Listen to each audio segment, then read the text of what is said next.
Hello, it's Silver, and this is Aces and Adventures. So this game is a little bit tough to describe. It's basically an adventure RPG in more of like the tabletop gaming sense, but with poker as its main combat mechanics and a deck building element and some other stuff. There's a lot going on here, but really the name of the game is Presentation. This game has one of the coolest presentation styles I have ever seen, and the whole thing seems like it could be a real physical card game that was actually adapted to digital form, and this is just the digital version of it. It's not. It's not a real card game. This is an entirely digital thing. But the thing is, its presentation is so good and so cool that it's actually a better digital adaptation than a lot of actual card games get, even though it isn't one. This game has an entirely what is called a diegetic interface, which means all of the things that you interact with, all the buttons that you click, and the counters that you see and everything, they're all in-universe. They're not gauges or bars that only are visible for you, they are all physical things. So the health gauge for your character and for your enemies, they're all die that are underneath your cards, and they actually move around and turn to their current values depending on how much health you have left. The end turn button is actually just a stone. It's a rock that's painted on both sides, white for you with a black tree and inverted for the enemies, and you just flip it over to determine whose turn it is. The cancel or back buttons are usually like red rocks with a white X on them in the corner. Everything is physical like this. And the deck building interface is entirely in a big deck box, and all of the sorting buttons and things are actual physical buttons in the box. When you level up, you're actually pouring this mana vial onto a tree that represents a certain class, and new cards grow like leaves on the tree, and that's how you unlock new cards. It's really cool, but basically it means that this entire game is like extremely immersive feeling because everything is physical. So the way that it works is you will choose a pack of cards that represent different adventures throughout this world. And once you choose an adventure, you will choose one of the unlocked characters you have, and then you'll be off. And the cards will start to fall into place where they belong, and then some narration will begin. And the narration is an actual card itself as well that's being read out. And all of the voice acting in this game is really, really good. It's all very like earnest storyteller voice kind of stuff that's just really pleasant to listen to, very endearing. And the actual narrator lady herself has a great voice, and she is the main narrator for all of the adventures, so she reads out all of these narration cards that tell you what's happening next, and then every NPC you meet along the way has their own voice actor as well, and they will all interject with each other depending on what the card says and who is supposed to be talking. This is another part that kind of gives it like that tabletop adventure feel, because it kind of feels like you're in a group of friends, each playing their own characters, saying your own lines as you go around the table. That's kind of the vibe that it gives off, which is very cozy and very nice to play through. But as you go through your adventures, you will of course eventually come across some nasty things that want to kill you, and you will actually have to fight, and it's where we get into the combat system. So the combat system uses a hand of abilities that are determined by the character you're playing, as well as actual poker cards, like normal playing cards. And it is, of course, turn-based as well. So the way that it works is you have to come up with a valid poker hand based on the cards that are currently in your hand, and you can use that as an attack or as a defense. So when it's your turn, you can attack an enemy, and when you do it, you gotta look at your hand. So maybe you've got a 4, a 6, a 10, and 2 jacks. Well, in that case, the best hand you can make is 2 jacks, because a pair is a valid poker hand, and a pair of jacks is a relatively high pair. So you select the 2 jacks, and then you click an enemy, and that will attack them, and they will get a chance to defend. They will draw a bunch of cards, and if they can come up with a pair that is better than that, so in this case 2 queens, 2 kings, or 2 aces, then they will win the defense and you will take damage instead of them. But if they don't, then they will take the full damage, and the damage is based on the number of cards that you use to attack. So if you're attacking with a pair, then they'll take 2 damage. You have to defend with the same number of cards that the enemy uses, even if they don't match. Like, you know, if I use 2 jacks, they have to use 2 cards even if they don't have a pair at all. Maybe they just have a 2 and a 3. That doesn't matter, they still have to use them. And then, of course, once you've done your attack, you get normally 1 attack per turn, although there are, of course, ways to extend that.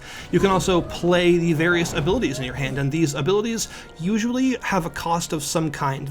Some are actually free, and you can just play them whenever they're relevant, like, say, the Revenge card, which allows you to deal 1 damage to an enemy that you lost a defense to. So it's sort of like 1 guaranteed damage, even though you just took a little bit yourself. It's a little bit of retaliation. But most cards have a cost, and the cost is, of course, paid in the actual cards in your hand. So an ability may cost 2 red cards. So as long as you have some diamonds or hearts, any sort of red suits, then you can use those to pay for that ability and cast it. Some abilities are more powerful, but often use more specific requirements to make them harder to cast. Like, for instance, one that takes any black card as well as 1 diamond and 1 club specifically. So you have to have at least those things all at once in order to actually cast it. And also there are some stats, you'll see them at the bottom of the character cards. There's an offense and a defense stat, and this is mostly for determining the number of cards that will be drawn as a defense. So, you know, an enemy's offense will be subtracted, I think, from your defense, or the other way around, and basically it means that whatever your defensive value ends up being, that's the number of cards you can potentially draw. So if an enemy has a defense of 2, and you hit them with a triplet of 7s as an attack, they can never win that, because they can only draw up to 2 cards maximum to defend anyway. So there's no way they can get a better hand than a 3 of a kind with just 2 cards. After you, hopefully, successfully beat an enemy, you will move on, and generally whenever you beat an enemy you'll get a choice between the chance to do something with the remains or something like that will heal you back to full health, or you can level up, and that's because the characters that you play as do actually have levels. And levels are extremely powerful. There are 3 levels that you can actually progress through an adventure, and then once you start another adventure, they go back to level 1, or in this case, kind of level 0, really. And at each level, there are 3 different cards that that particular character can actually choose from as a perk, as some sort of passive benefit that they gain from leveling. And these are always really, really powerful.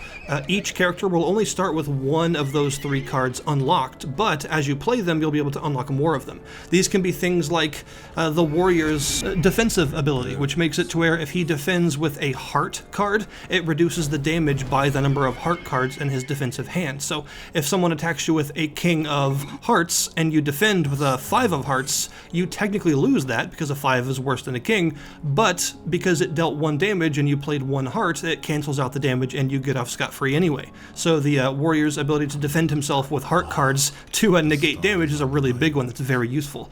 Another one is the Enchantress's one that allows her to view the top deck of yourself and the enemy whenever you want, which is a huge deal because a lot of her ability cards are based around top decking and winning for certain effects, so you'll be able to tell right off the bat whether or not you'll win in advance right now, so you know whether to play it or not, which is a huge deal, obviously. And it also makes her deal extra damage when she attacks with diamonds of any kind. Any diamond cards will do extra damage. So yeah, the level up effects are all huge. They're all really powerful and super useful and always tempting to go for, even if you need that health instead because of how much more powerful they make you.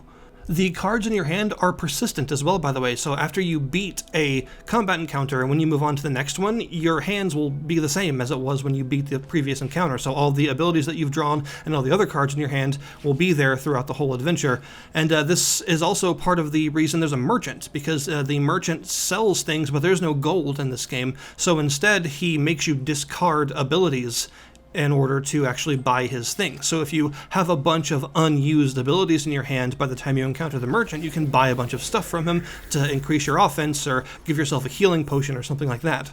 There are also often choices you can make at certain parts of an adventure based on where to go. You know, you may see a cliffside and you can choose to climb up that cliffside or walk around the cliffside instead, and the story will change. It'll adapt depending on what you choose, the narration will change, and the different events you come up against will change. Oftentimes, one of these choices will have a much harder enemy encounter than the other, but that enemy is kind of like a mini-boss, but it'll give you some sort of extra trinket or equipment that will last for the rest of that adventure, some sort of powerful extra effect if you manage to beat it. So you can choose that choice if you feel confident enough to actually beat that thing for an advantage.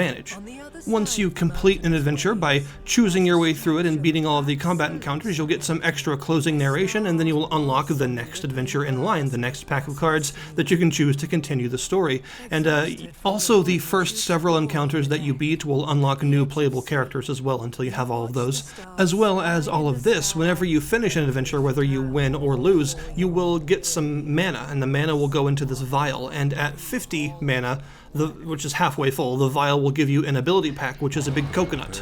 And when you crack open the coconut, it gives you 5 cards that you can build into your characters however you wish. It will give you 5 random cards of random rarities for all of the characters you currently have unlocked. And then at 100 mana, the vial will be filled and it will go into a separate menu on the title screen that allows you to go over and actually select any of the unlocked playable characters by putting their crest in this tree planter. Every class is represented by their own tree that's growing, and you simply pour one of the finished 100 mana vials into the tree, and one of the leaves will grow as a new card, and that will give you an unlock for that particular class. The cards that you get from the tree are not the same as the cards that you get from ability packs. The ones in ability packs are exactly that. They are abilities, things that you can play during a run, whereas the cards that you get for watering the tree instead are permanent enhancements to that class. So things like the ability to mulligan at the beginning, the chance to hold extra abilities more than normal to like increase your hand size basically, and of course more of those level up cards, because I mentioned every class only has one for each level unlocked at first, the other two are locked. Well, this is how you get those. As you water this tree more and more, you will unlock more of those level up cards so that you can choose from more of them each time. And that brings us to the deck building part of this game, which is interesting because it's technically optional. You can actually go through this entire game without even realizing that you can build your own decks. It is recommended that you do so because that's what you're unlocking all this stuff for in the first place, but you don't actually have to, which is kind of neat. The game actually never forces you to do it. But anytime you want, on the title screen, you can select the deck box and start building a deck for any of the characters you have unlocked. You can save as many as you want pretty much and just build them from all the various cards you've unlocked and try to come up with a good strategy. And then when you go to select a new adventure on the main menu, you will be able to select a character as normal, and then once you choose them, all of the various decks that you've made as well as their normal starter deck will appear, and you can choose whichever one you want to take on that adventure. So you're encouraged to have a whole bunch of them for everyone just to see what sticks and have some experimental stuff based on the things you've unlocked and see how it works. And as you would expect, every character in this game plays vastly differently from every other character. They're all very different, and they interact with the normal poker cards in different ways. Like, say the warrior often just uses them for normal basic attacks to be as effective as possible, as well as getting lots of spades and stuff for extra effects, whereas the mage uses a ton of different cards, but especially stuff like diamonds for spells and actual like debuffing and full damage spell casting and stuff like that. So this means that even the normal cards that everyone has, the normal poker deck, is different for every character because everyone kind of interacts with them and everyone uses them differently. There are different resources within those standard cards that are more valuable to certain characters than others, and it's a neat concept, and it means that there's a lot of content here to actually play through. But in addition to all of this campaign stuff, there are also some other optional modes and things that are often very challenging. You know, lots of difficult stuff to optionally tackle if you want as well. But there's also the new Infernal Spiral thing that just came out with an update at the time of recording this that is a full-on roguelite deck builder, as in like a Slay the Spire kind of setup. It has one of those games within this game that also does other stuff, which is pretty crazy if you think about it. But yeah, it's got a full-on like procedurally generated Slay the Spire-like deck builder run that you can do as well, and that is its own mode off on its own that allows you to build your own stuff for it, and of course unlock stuff for your current characters with it as well for the main campaigns. It's all sort of interconnected, you know what I mean? The modes of the game all kind of affect each other because of this permanent progression when it comes to deck building and stuff like that. So that means this game has a crap load of content in it. The fact that it has an entire game mode that is like a whole fully featured roguelite deck builder within it, if you want to play it that way, is super cool because that means there's a lot here for everyone, and it also means that once you've finished with the actual narrated story, the game doesn't just sort of peter out and give you nothing else, right? There's this whole other large mode as well as some other optional stuff that you can find to challenge yourself with as well. And I believe there's even more stuff coming in the future because they are continually updating this game in a really impressive way, including some free DLC and stuff like that too. So yeah, this is definitely a very fully featured game for the price. You're getting a lot here, and there's only going to be more as more updates roll in.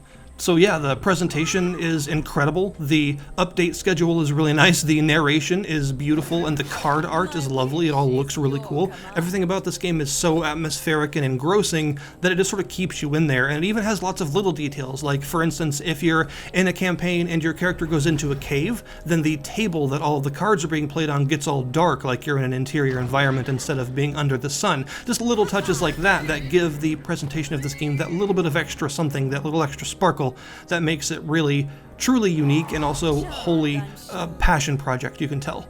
So this is the kind of game that I've had a lot of fun with so far and will continue to do so, so it's very easy for me to say I wholeheartedly recommend it. It is a fantastic deck builder that is very fully featured and has some of the coolest presentation I've ever seen in a game like this. So thank you guys very much for watching. I will link you down in the description below this video to the Steam store page for Aces and Adventures if you would like to check it out yourself. And I'll see you guys next time.